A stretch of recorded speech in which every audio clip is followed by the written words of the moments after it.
Halo guys, bersama saya lagi dalam Alright Nopod Channel. Sepanjang hari ini, kalau kita lihat di media sosial sahabat semua, walaupun begitu happy kononnya, ada perjumpaan besar apabila terlihat gambar pemimpin ahli-ahli parlimen yang sebelum ini kita tahu menyokong untuk Muhyiddin Yassin ataupun Perikatan Nasional ini dijadikan kerajaan.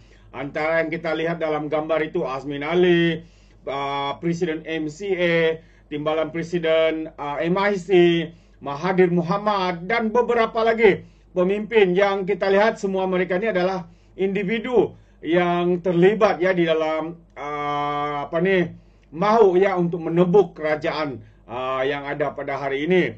Namun sahabat semua, itu sebenarnya bukanlah gambar untuk rancangan menebuk atap, melainkan hanyalah mereka hadir sebagai undangan perkawinan anak kepada Azmin Ali. Jadi mereka cuba membina naratif kononnya akan ada kerajaan baru ditubuhkan. Itu nampaknya mimpi basah sahabat semua. Namun apa yang menarik lagi perhatian saya hari ini, apabila Perdana Menteri kita dengan santai makan bersama dengan Yang di-Pertuan Agong selepas habis mesyuarat membincangkan berkaitan dengan hal-hal negara dan juga bencana banjir yang sedang melanda negara kita. Terbaik, jadi kalau walaun-walauntit, lebay-lebay, ahli-ahli parlimen daripada Perikatan Nasional, khususnya PAS dan Bersatu, pastinya akan meleleh air hidung melihat keakraban pemimpin, dan saya percaya ini adalah gandingan terbaik untuk negara kita. Jadi Datuk Seri Anwar Ibrahim menyatakan di dalam Facebook beliau, katanya selepas menghadap Sri Paduka Baginda Yang di-Pertuan Agong Sultan Ibrahim petang ini bagi menyembah maklum beberapa urusan, antaranya isu terkait dengan isu negara dan usaha kerajaan untuk menangani masalah banjir di beberapa negeri, selain menyentuh soal pembangunan ekonomi negara dan negeri. Usai sesi tersebut, kata Datuk Seri, dia mengiringi Baginda Tuanku untuk santapan tengah hari di restoran Asam Pedas Botak di Johor Bahru sebelum berangkat ke sebelum berangkat pulang ke ibu negara. Jadi inilah gambar yang kita nampak, keakraban antara Yang di-Pertuan Agong yang ditunjukkan ini membuatkan mungkin walaun-walauntit akan terpinggak-pinggak sahabat semua. Dan bukan itu saja, selain daripada Datuk Seri Perdana Menteri kita post di dalam media sosial, Yang di-Pertuan Agong juga Sultan Ibrahim kelihatan ceria bersama dengan Perdana Menteri untuk santap asam pedas bersama. Dan yang lebih mengejutkan, mereka hanya makan di restoran sahabat semua, bukan di hotel 10 bintang, 20 bintang dan sebagainya. Jadi kita boleh lihat keakraban Yang di-Pertuan Agong Sultan Ibrahim bersama dengan Perdana Menteri Datuk Seri Anwar Ibrahim mencuri tumpuan rakyat Malaysia. Menerusi catatan di Facebook rasmi Sultan Ibrahim Yang di-Pertuan Agong, Baginda berkongsi beberapa foto sedang menikmati santapan tengah hari bersama dengan Perdana Menteri kita di sebuah restoran asam pedas terkenal di negeri Johor Bahru. Jadi pemangku Sultan Johor, Tuanku Ismail Sultan Ibrahim, turut berangkat pada sesi santapan tengah hari. Yang di-Pertuan Agong Sultan Ibrahim berkenan untuk meluangkan masa santap tengah hari bersama dengan Perdana Menteri kita Datuk Seri Anwar Ibrahim di sebuah restoran asam pedas terkenal di Johor Bahru.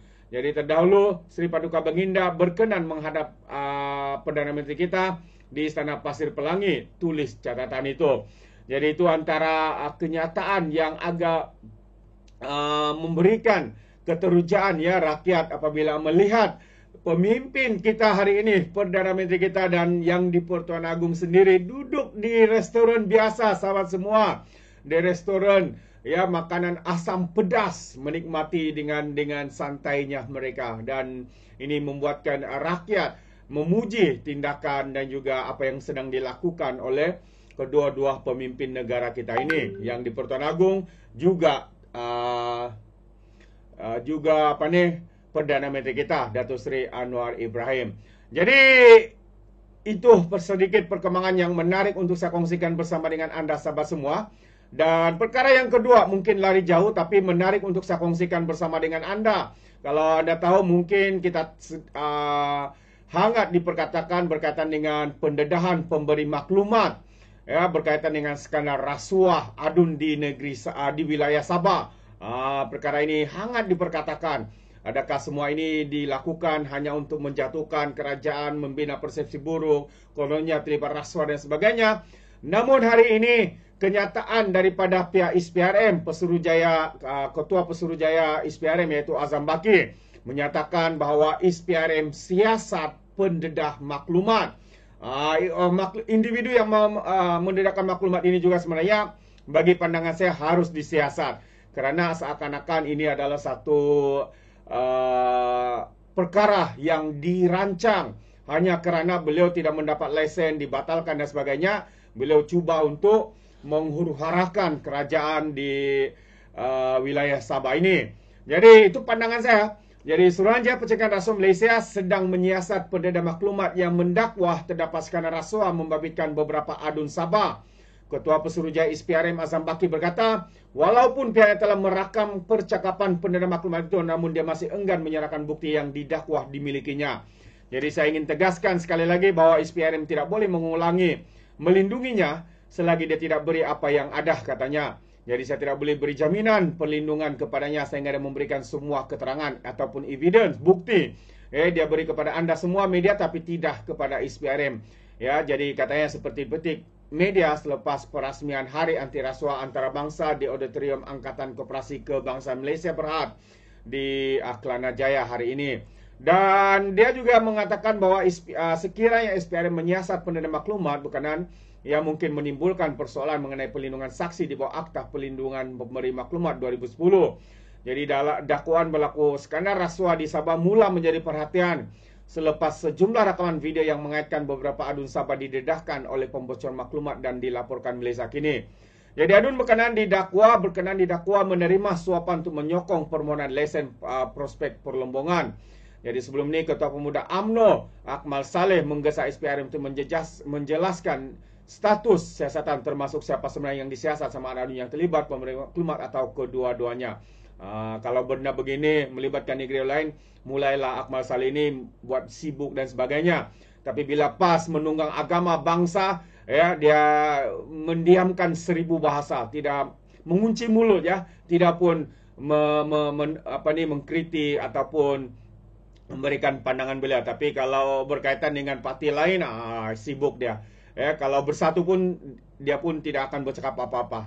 Mungkin dia ni seperti mana yang dikatakan oleh Lokman Adam bahawa dia ini mungkin, ya, wakil kepada Perikatan Nasional PAS dan Bersatu, ya, untuk menyatakan apa yang tersirat, ya, di dalam hubungan mereka itu.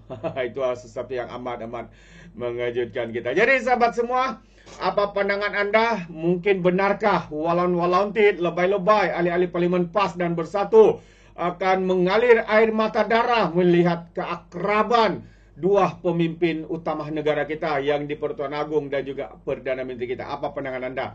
Anda berikan komen, ya, di dalam ruangan komen. Jadi terima kasih, izinkan saya untuk mengundurkan diri dan seperti biasa peribahasa mengatakan takapun kangkap 2 ton keinginan. Dalam bahasa Melayunya, tepuk dadah, tanya selera. Sekian je daripada Alright Nampak Channel. Saya kita berjumpa lagi. Bye-bye.